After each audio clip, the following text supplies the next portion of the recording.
तर बीडमध्ये उद्या मूकमोर्चाचं आयोजन करण्यात आलेलं आहे आणि सरपंच संतोष देशमुख यांची हत्या होऊन 18 दिवस झाले तरी अजूनही आरोपी सापडलेले नाहीये, ते फरार आहेत। या आरोपींना तातडीनं अटक करण्यात यावी, त्यांना शिक्षा व्हावी या मागणीसाठी उद्या मूकमोर्चाचं आयोजन केलं आहे आणि या मोर्चाला आजी माजी आमदारांसह मनोज जरांगे पाटील हे सुद्धा उपस्थित राहणार आहेत।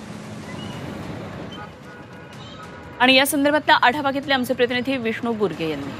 सदोगचे सरपंच संतोष देशमुख यांच्या हत्येप्रकरणी आरोपी अजूनही फरार आहेत। 3 आरोपी अजूनही फरार असल्यामुळे बीडचे नागरिक आक्रमक झालेले आहेत। त्यामुळे उद्या मोर्चाचं आयोजन करण्यात आलेलं आहे। त्या अगोदर मोठमोठे होर्डिंग जे आहेत ते लावण्यात आलेले आहेत। संतोष देशमुख यांच्या मारेकऱ्यांना अटक करा अशा मागणीसाठी उद्या मोर्चा काढण्यात येणार आहे। त्यासाठी विविध मागण्या देखील या ठिकाणी करण्यात आलेल्या आहेत। खंडणी प्रकरण जे आहे त्यात गुन्हा दाखल करा अशी मागणी करण्यात आलेली आहे। त्याचबरोबर खंडणीतील आरोपींवर संतोष देशमुख यांच्या हत्येचा कायदेशीररित्या गुन्हा दाखल करा, यासह मसाजोगमध्ये कायमस्वरूपी पोलीस चौकी करा अशा विविध मागण्या करण्यात आलेल्या आहेत। हा मूकमोर्चा डॉक्टर बाबासाहेब आंबेडकर यांच्या पुतळ्यापासून सुरू होणार आहे आणि हा मोर्चा जिल्हाधिकारी कार्यालयावरती धडकणार आहे। मनोज जरांगे पाटील यांची प्रमुख उपस्थिती असणार आहे। त्याचबरोबर आजी माजी आमदारासह बीड जिल्ह्यातील अनेक नेते या ठिकाणी या मोर्चामध्ये सहभागी होणार आहेत। त्यामुळे या मोर्चाकडे सर्वांचं लक्ष असणार आहे।